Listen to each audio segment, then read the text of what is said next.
Hello, my name's Dr. Matt Capp from Capitalised Education. Let's have a chat about restricted interests in autism.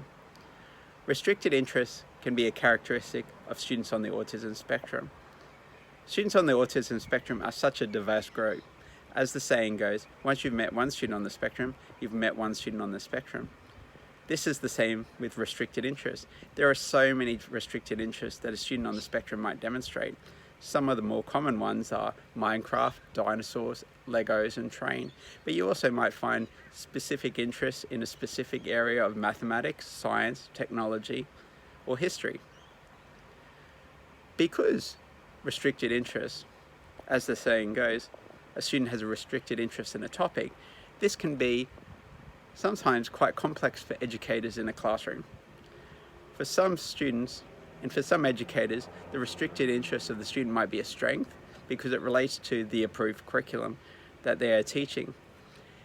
It might also be a challenge because the classroom teacher might need to think outside of the box about how they're going to connect the student's restricted interest to the approved curriculum that they are teaching. For some students, a restricted interest might have a functional impact. The student might not be interested in engaging with anything outside of their restricted interest, so won't engage with the learning in the classroom. Alternatively, the student might not have much of a knowledge outside of their restricted interests. So how do you help engage the student in the pre-learning required to engage with the approved curriculum? As an adult on the autism spectrum, I have a restricted interest in superheroes. I love to read comics, graphic novels, and books about superheroes. I like to talk and debate about superheroes. Also love to watch the movies and television shows. Don't tell anyone. I've seen most of the superhero movies at least 3 times, probably more. I would have loved when I was at school from teachers to engage and connect my restricted interest to the approved curriculum. There's such a clear connection between Captain America's backstory and World War II. There's also a clear connection between the Hulk's backstory and the idea of radiation in science, Thor and mythology, the Black Panther, and the history of Africa. As an educator, it can be challenging trying to find a connection between the students' restricted interests, but it can also be a strength.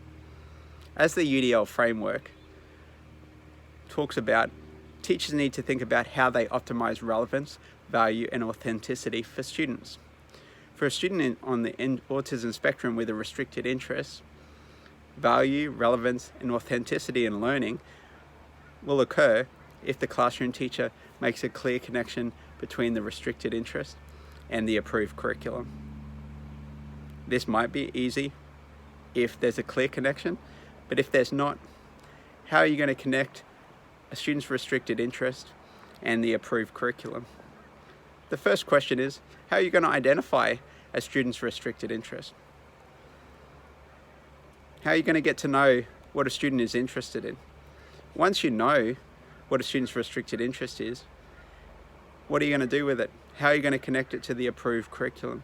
And this is where the UDL framework is valuable.